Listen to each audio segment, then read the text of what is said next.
तो चलो आइए अब हम लोग शुरू करते हैं अपना नेक्स्ट न्यूमेरिकल। तो देखिए यहाँ पे जो बात आई है वो क्या कहती है, वो एक ग्राफ के बेस पे न्यूमेरिकल पूछा गया है, ठीक है ना। ग्राफ कैसा है, वेलोसिटी टाइम ग्राफ है। मतलब अगर हम देखें तो यहाँ पर ये वेलोसिटी टाइम ग्राफ हमारे लिए गिवन है, ठीक है। ये वेलोसिटी टाइम ग्राफ है। अब इस वेलोसिटी टाइम ग्राफ में अगर आप देखिए तो जो टाइम लिया गया है एक्स एक्सिस पे 1 second, 2 second, 3 second, 4 second, 5 second, 6 second. Okay, so the final time मतलब जो लास्ट टाइम है वो सेकेंड में है 6 सेकेंड। और जो वेलोसिटी ली गई है वाई एक्सिस पे वो सेंटीमीटर पर सेकेंड में ली गई है। 5 सेंटीमीटर पर सेकेंड, 10 मीटर पर सेकेंड, 15 मीटर पर सेकेंड, 20 मीटर पर सेकेंड, 25 मीटर पर सेकेंड और 30 मीटर पर सेकेंड। तो अब न्यूमेरिकल कहता क्या है, आइए इसको देखते हैं, समझते हैं। The velocity time graph of a ball. एक बॉल है जिसका मास 30 ग्राम है। याद रखिएगा ये चीज, ग्राम में मास दिया गया है, ठीक है ना। तो mass 30 gram moving along a straight line on a long table. एक लॉन्ग टेबल पर स्ट्रेट लाइन वो मोशन कर रही है, ठीक है। How much force does table exert on the ball. How much force does the table exert on the ball bring it to rest। अब देखिए यहां पर एक चीज समझ लीजिए कि टेबल उस पे कितना फोर्स लगाएगी उसको जीरो पर लाने के लिए।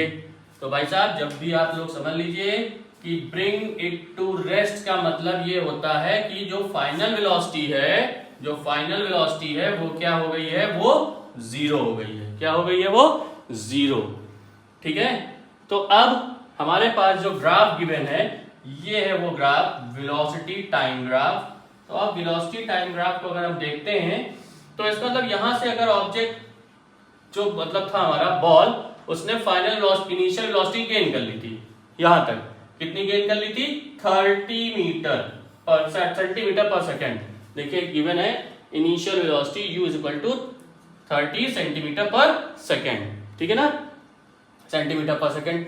ये इसकी इनिशियल वेलोसिटी थी। अब वहां से फोर्स लगा, ठीक है ना, वहां से फोर्स लगा, ठीक, जिसने क्या किया, उसको रेस्ट में लाने का काम किया। क्या किया, रेस्ट में लाने का काम किया। तो रेस्ट का मतलब ये हो गया कि वो रुक गई। तो इसका मतलब उसकी फाइनल वेलोसिटी क्या हो गई, जीरो हो गई।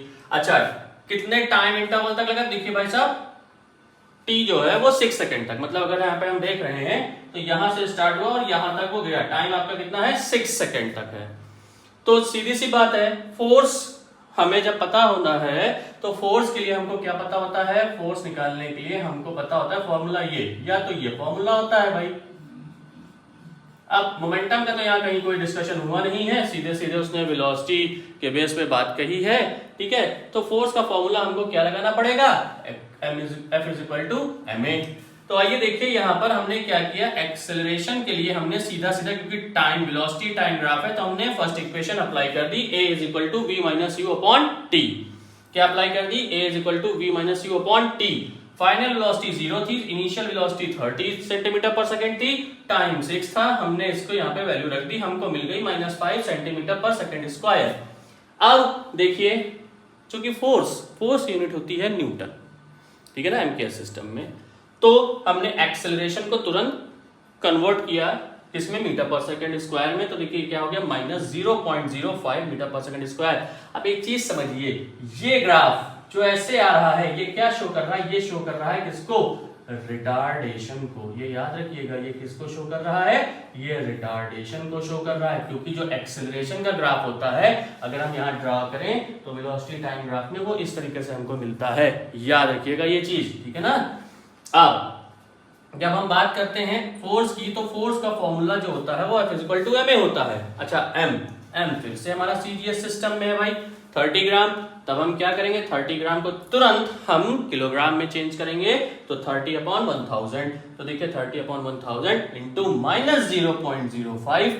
जब हमने ये वैल्यू रखी तो वैल्यू रखने के बाद हमने जब इसको सॉल्व किया तो सॉल्व करने पर क्या आंसर आ गया भाई, -1.5 इंटू 10⁻³ न्यूटन।